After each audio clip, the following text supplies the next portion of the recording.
On September 18, 2015, the United States Environmental Protection Agency issued a notice of violation to Volkswagen AG. The charge: installing illegal software in 482,000 diesel vehicles sold in America. Software designed for one purpose: to cheat emissions tests. Within 96 hours, Volkswagen's CEO had resigned. The stock price crashed 30%. Over $25 billion in market value gone. What followed was the largest corporate fraud in automotive history. 11 million vehicles worldwide, 80 years of brand reputation destroyed, criminal convictions, prison sentences, and a bill that would eventually reach $33.3 billion. This wasn't a startup making reckless bets. This was Volkswagen, the company that built the Beetle, the Golf, the vehicles that define generations. And they had just been caught systematically lying to regulators, customers, and the world for nearly a decade. This is the story of Dieselgate. How a decision made in a German engineering office in 2006 would become the most expensive mistake in automotive history. By the mid-2000s, Volkswagen had a problem: the American market. In Europe, VW sold over 2 million vehicles annually. In America, barely 300,000.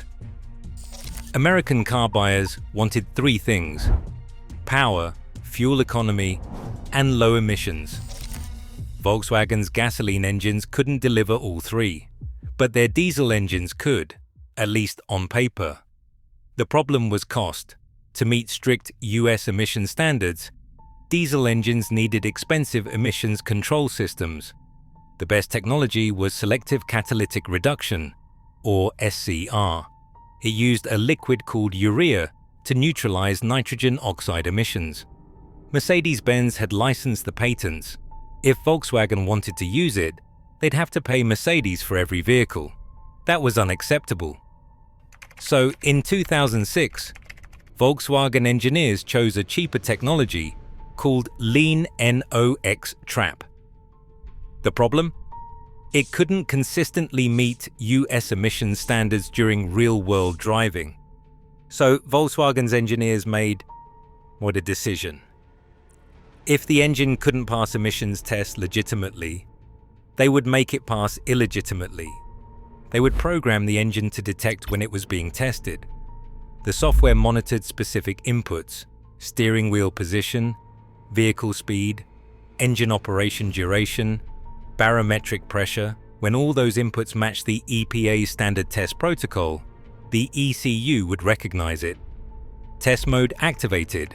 During the test, emissions controls ran at maximum capacity. The car would pass, then the customer would drive off the lot. The steering wheel would turn.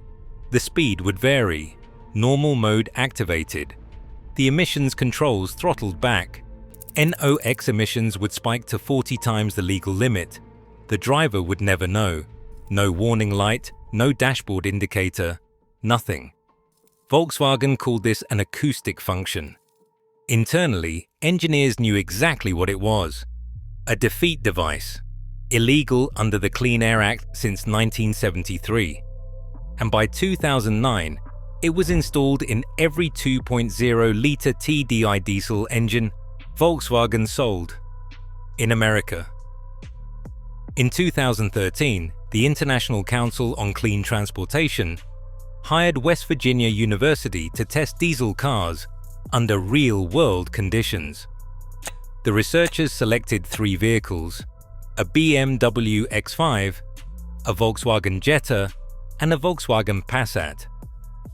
They drove the cars over 6,400 kilometers across California, using portable emissions measurement systems mounted in the trunks. When the data came back, something was wrong. The BMW passed. Its emissions matched the lab results. Clean. The two Volkswagen diesels failed catastrophically. The Jetta emitted NOx at levels 15 to 35 times the legal limit. The Passat was even worse in some conditions. In May 2014, they reported their findings to the EPA and California Air Resources Board. For over a year, regulators pressured Volkswagen to explain. The company offered excuses, technical issues. They issued software updates that did nothing. Finally, on September 3, 2015, Volkswagen engineers met with EPA and CARB officials, and they admitted it. The defeat device existed, it was intentional, and it was in 482,000 vehicles. 2 weeks later, the EPA made the violation public. September 18, 2015.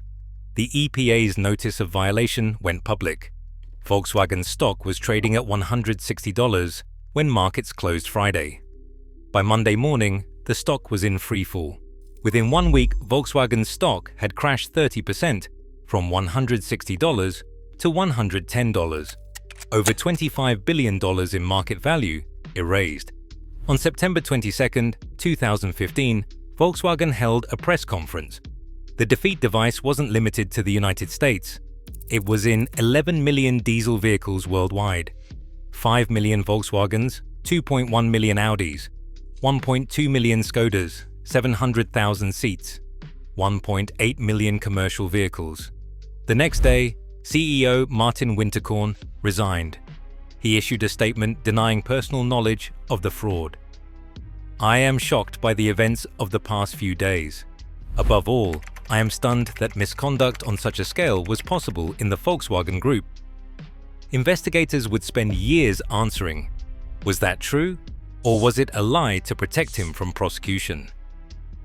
The lawsuit started immediately. In January 2016, the Department of Justice filed a civil lawsuit.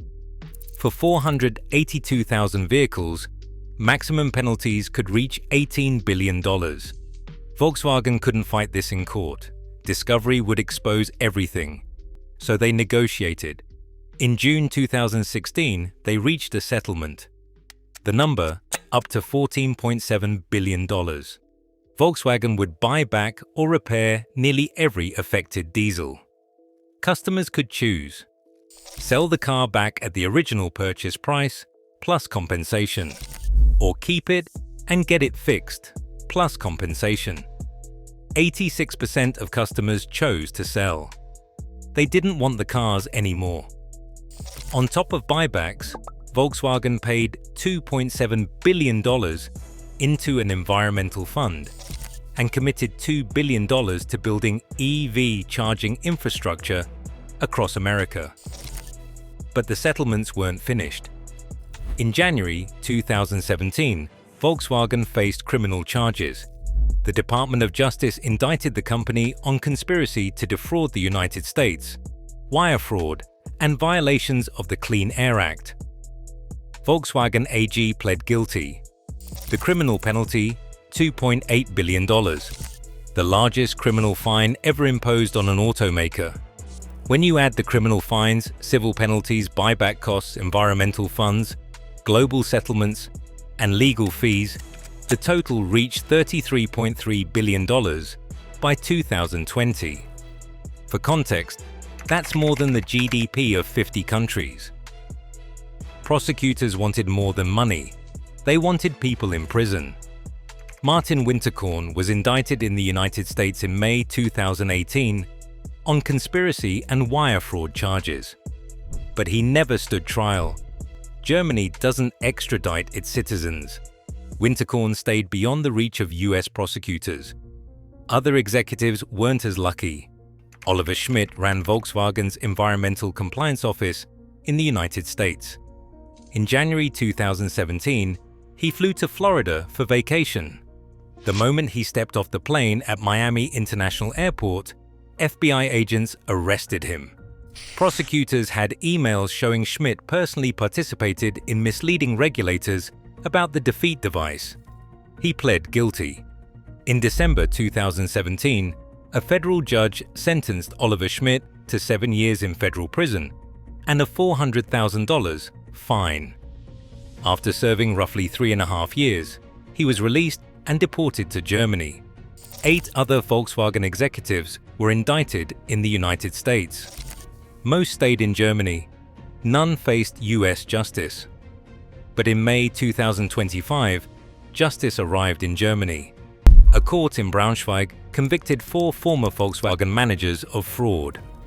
The former head of diesel development received 4.5 years in prison. The head of drivetrain electronics received 2 years and 7 months.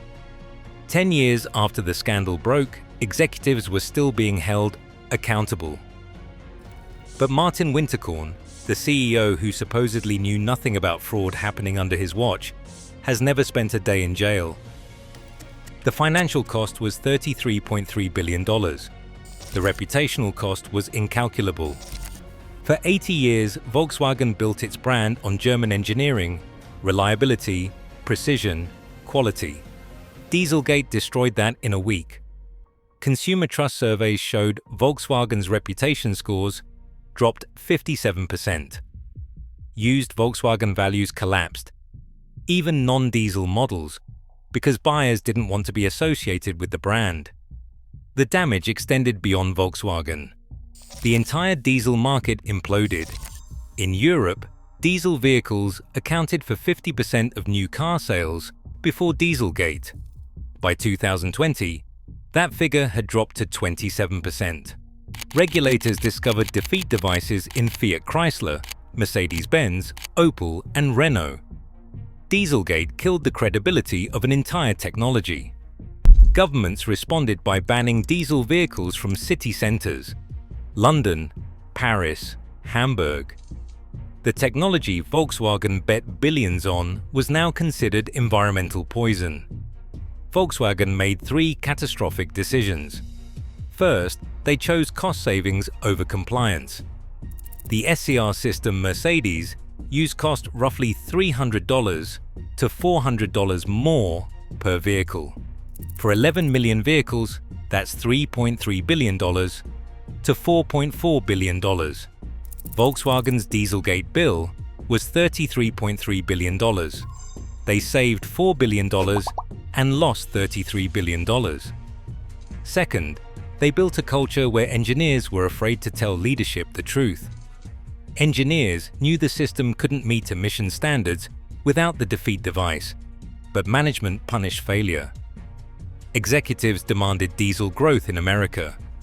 Engineers were told to make it happen. When they couldn't do it legally, they did it illegally.